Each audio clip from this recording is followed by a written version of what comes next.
Lorsqu'on a la chance d'être en parfaite santé, un don de moelle osseuse est le plus beau don qu'on peut faire de son vivant.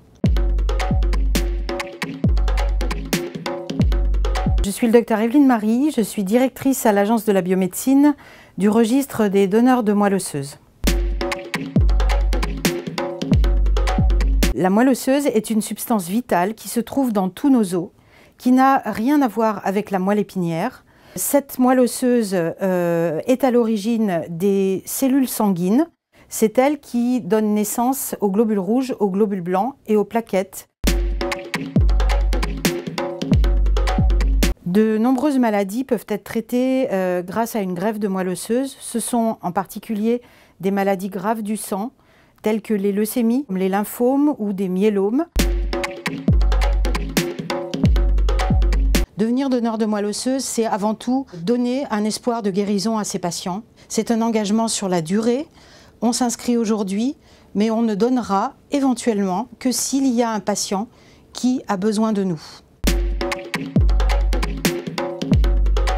Le registre des donneurs de moelle osseuse a besoin de 3 profils qui seront particulièrement utiles aux patients et efficaces. Nous avons besoin de donneurs jeunes, donc il est possible de s'inscrire entre 18 et 35 ans, des hommes si possible, parce qu'il nous appartient de rééquilibrer le registre qui aujourd'hui n'est composé que de 35% d'hommes et donc de 65% de femmes.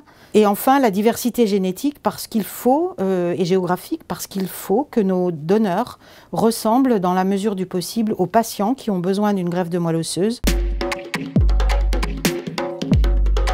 Chaque individu possède sa propre carte d'identité génétique. Un donneur inscrit quelque part dans le monde peut être compatible avec un patient s'il partage les mêmes origines géographiques que lui. Pour effectuer un don de moelle osseuse, il y a 2 types de prélèvements possibles. Le premier, c'est un prélèvement à partir du sang. C'est le prélèvement le plus fréquent aujourd'hui. Il s'agit de stimuler la moelle osseuse des donneurs avec un médicament qui permet aux cellules de la moelle osseuse de passer dans le sang. Le deuxième type de prélèvement, c'est donc un prélèvement intra-osseux dans l'os le plus accessible qui est l'os du bassin. Ça nécessite une courte hospitalisation et une anesthésie générale et ça nous permet de prélever des cellules souches et leur environnement.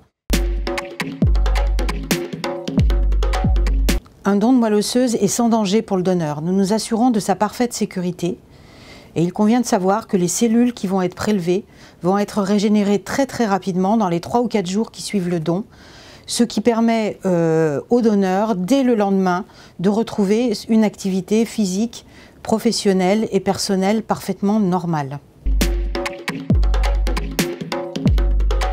Si vous souhaitez devenir donneur de moelle osseuse, rendez-vous sur le site dondemoelleosseuse.fr. Vous aurez la possibilité de choisir votre mode d'inscription. Si vous choisissez l'inscription en ligne, vous allez recevoir un dossier qui contiendra un kit de prélèvement salivaire. Il conviendra donc que vous suiviez le mode d'emploi qui vous sera adressé et que vous renvoyez au centre donneur l'ensemble de ce dossier et du prélèvement. Le second mode d'inscription, il s'agit de demander un rendez-vous dans un centre donneur de proximité. Vous y rencontrerez un médecin pour un entretien médical, médecin auquel vous pourrez poser toutes les questions que vous êtes susceptible d'avoir. Là sera réalisé un prélèvement qui peut être soit un prélèvement sanguin, soit un prélèvement salivaire.